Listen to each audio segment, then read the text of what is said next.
아이고 아이고, 애들이 아직 힘이 넘치는 애들이 아주 그냥 이렇게 살아갖고 살려갖고 와야지 아무래도 신선도가 좋겠죠. 그래가지고 이제 만약에 이런 살림통이 없거나 그런 아이스박스 큰 곳에다가 얼음을 가득 담아서 갖고 오셔도 그게 신선도를 유지하게 됩니다. 비닐을 벗겨야 하는데 비닐을 벗길 때 집안에서는 가장 비닐이 많이 튀어요. 그러니까 이런 그 재활용 비닐 봉지 큰 거 있잖아요. 이런 걸 가지고 이렇게 가운데 하나 팔 들어갈 크게 구멍 하나 내주세요. 이 정도로 팔 들어갈 구멍을 내주시고, 그리고 이렇게 이제 비늘 긁는 게 있어요. 비늘 긁는 게 없으면은 칼로 긁어주셔도 되는데, 이런 거 뭐 비싸지 않으니까 이렇게 또 사용하기 편하긴 하더라고요. 이렇게 비늘 준비해 주시고, 이제 도시어부나 같은 데 보면 목장갑을 많이 끼는 이유가 얘네들이 비늘이 굉장히 미끄러워요. 그래서 이런 니트로 장갑을 끼더라도 한쪽 손은 꼭 이렇게 목장갑을 끼는 게 사용하기 편합니다. 여기 이제 돔 같은 경우는 여기 라인이 보이시죠? 그러면 요쯤에 신경이 있어요. 얘네들은 죽더라도 신경이 살아있기 때문에 계속 움직여주니까 신경을 먼저 끊어주시는 게 좋아요. 요 라인에서 머리에서 요 정도.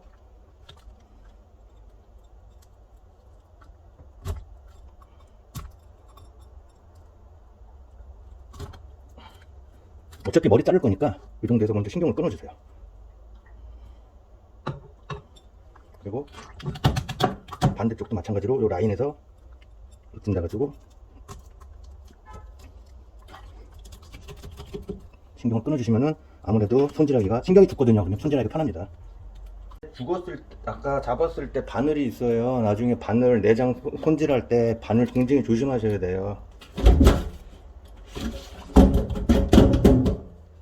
있을 거예요. 이제 신물도 한번 빼주시고, 먼저.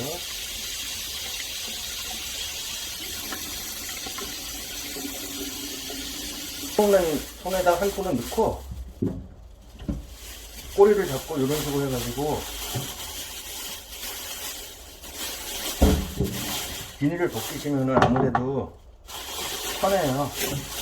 너무 안 튀기거든요. 집에서 하면 비닐이 굉장히 많이 튀기거든요. 그러니까 이런 식으로.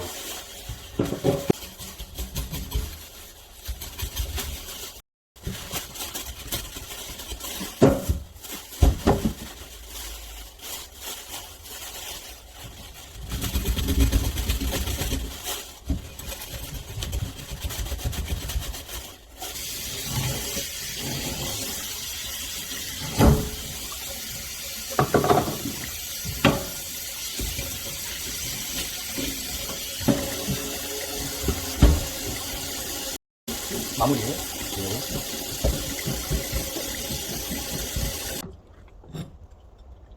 과감하게 잘라주세요.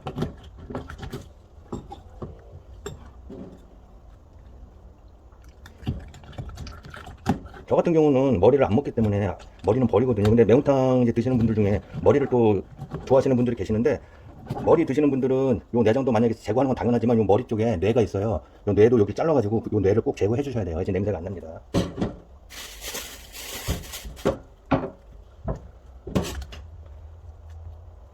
자, 이제 뇌 쪽에 배 쪽을 먼저 잘라주세요.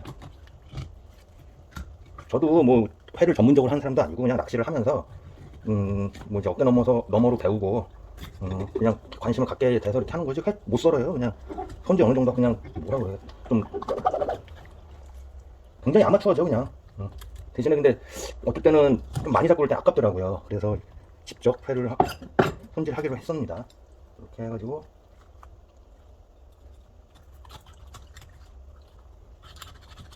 가운데를 잘라주시고요. 칼로 긁어주세요. 내장은.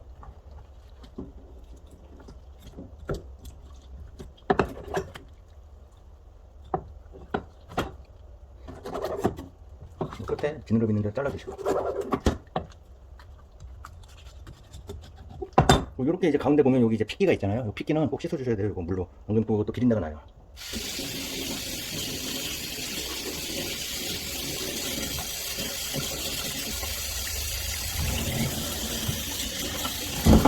많이 보셨을 거예요. 이거 좀 잘못 잘랐는데, 여기를 먼저 이렇게 한번 칼로 잘라주시고, 얘네 가운데가 이게 그 뭐라 그래, 이제 갈비뼈예요. 요 앞쪽에 있는 게 갈비뼈를 중심으로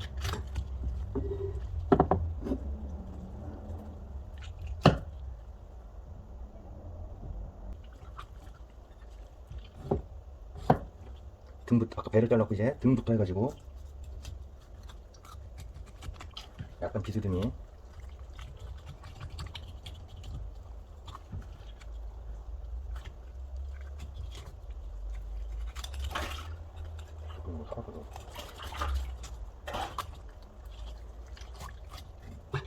이렇게 하나 나오고요. 또 반대도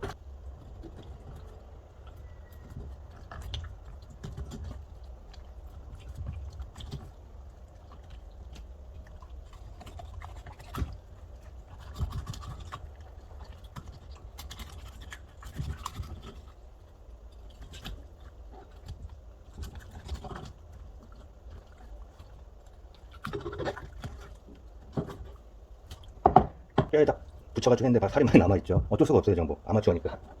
얘네들은 이제 나중에 갈비뼈 이제 제거해 주시고 지느러미하고 제거해 주셔가지고 매운탕용으로 이제 끓여 드실 때 좋습니다. 얘네들은.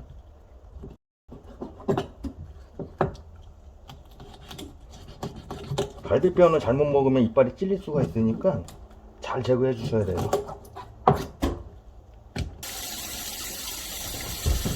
전문 셰프님이 하는 거하고 차이가 많이 나죠.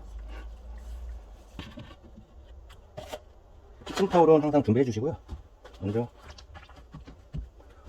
물기와 피피를 빼야 합니다.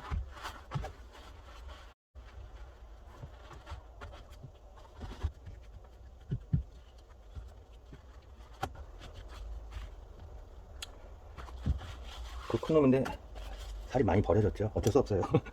자, 이제 여기서 이제 포를 뜰 건데, 포는 갈비뼈가 있네. 많이 보셨을 거예요. 여기를 한번 살짝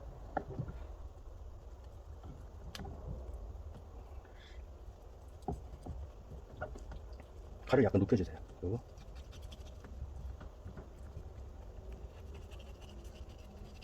바닥에 닿을 정도.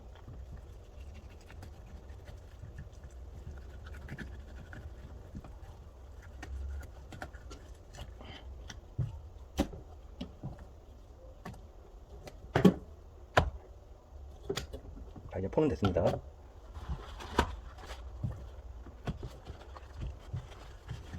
여기 뭐 아까도 말씀드렸듯이 제 만족입니다. 제가 먹고 싶은 만큼 그냥 먹는 거죠 뭐.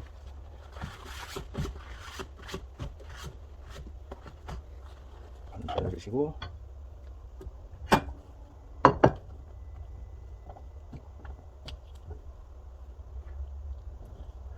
회는 그리고 뭐 두툼하게 썰어도 되고 얇게 썰어도 되는데 이제 뭐 두꺼운 식감이 좋아하시는 분들은 두껍게 쓰시고 얇은 식감이 좋으신 분들은 얇게 쓰시면 됩니다.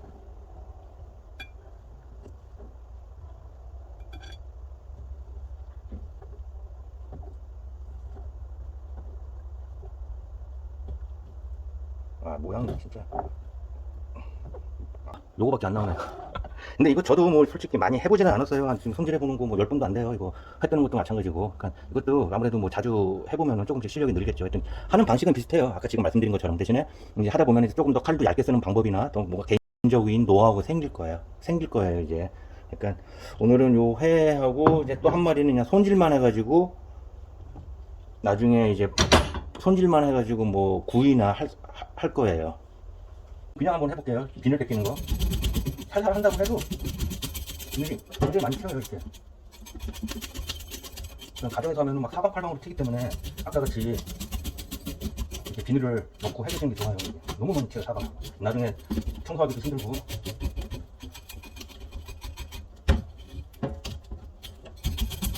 그냥 막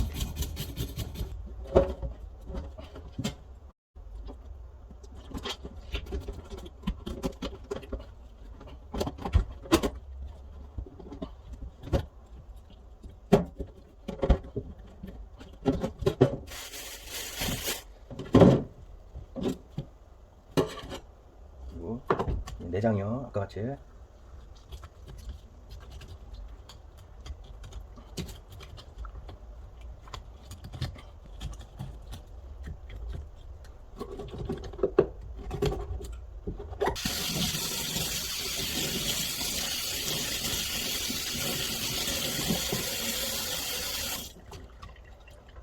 그리고 갈비뼈 이거 만져보면 여기 갈비뼈가 있거든요.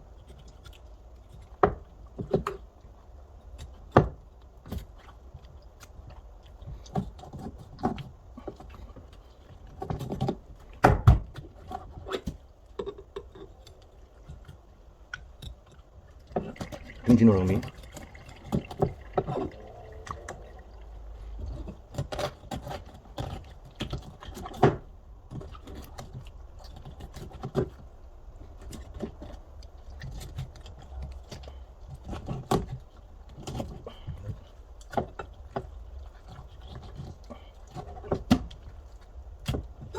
이렇게 이제 구이용 또 볼로 한번 물기를 제거해 주시고, 비주얼이 참 예쁘지는 않네요. 그쵸? 그래도 저도 손질 뭐 아까 말씀드렸듯이 10번도 안 해봤어요. 그냥 하는 거예요. 어깨너머로 본 거. 욕하지 마세요. 그냥 이렇게 한다는 것만 알고 있는 것 뿐이니까. 저도 이렇게 이제 구이용으로 할 건데, 진공 포장을 해 놓으시면은 더 오래 보관하시고 신선하게 드실 수가 있어요. 그러니까 저 같은 경우도 갖고 좀 이렇게 물기를 어느 정도 제거해 주시고, 약간 소금을 뿌려주세요.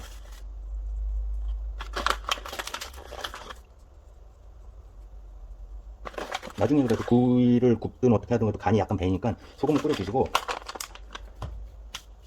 예, 이렇게 보시면은 이렇게 가정용 이제 진공 포장 기계가 판매를 합니다. 저 같은 경우도 아까 말씀드렸듯이 많이 잡았을 때는 뭐 분양도 하긴 하지만은 좀 아깝잖아요. 갖고 제가 두고두고 먹을 수 있게끔 이런 가정용 진공 포장기 하나 사가지고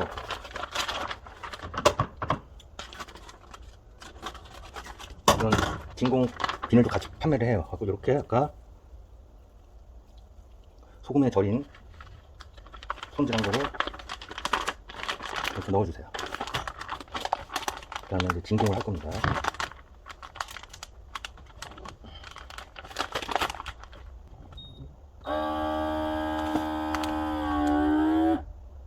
식으로 되면은 진공이 돼가지고 한 일주일 정도는 충분히 냉장 보관을 하고 드실 수 있어요. 일주일이 넘어가면 아무래도 좀 위험하니까 그때 이제 냉동 보관을 하셔야 되고요. 이런 식으로 해서 손질을 해가지고 나중에 구이를 해 먹으셔도 되고, 뭐 나중에 포 뜬 거는 이제 뭐 회를 이제 드셔도 되는데, 회 같은 경우는 이렇게 진공 포장을 하더라도 웬만하면 3, 4일 안에 드시는 게 좋아요. 일본 같은 경우는 이제 한국 사람들은 화로를 좋아하는데 일본 사람들은 숙성회를 좋아하는데, 일본 사람들은 이제 바로 먹지를 않고 이렇게 좀 약간 숙성을 해서 한 3일 정도 보관해가지고 먹어요. 근데 화로와 이제 숙성회의 차이는, 화로는 좀 약간 식감이 탱글탱글하다고 하면은 숙성회는 약간 좀 더 부드러운 맛이 있어요. 좀 약간 녹는다는 표현을 하죠. 그런 차이는 있어요.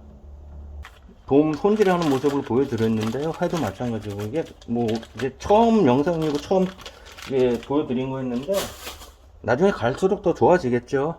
어쨌든 이렇게 회를 한 마리를 떴습니다. 하나 나왔어요. 그래도 일단 오늘 뭐 낚시터 가가지고 그래도 농어, 사이즈 좋은 농어 하나 이렇게 해서 또 음식도 먹고, 오늘 저녁은 요거와 함께 참이슬과 함께 마무리를 하겠습니다. 여러분들도 이게 지금 제가 봤을 때 굉장히 만족하지 못하실 거예요. 뭐 회를 저런 식으로 치나, 손질을 저런 식으로 하나 하는데, 막상 진짜 처음에 하시면은 굉장히 당황스럽고 힘들어요. 그러니까 저도 마찬가지겠지만 다음 두 번째, 세 번째, 네 번째 회 뜨는 거는 확실히 차이가 있을 거예요. 그때를 기대해 주시고요. 이번 영상은 여기까지 마무리하겠습니다. 오늘도 즐거운 낚시였습니다.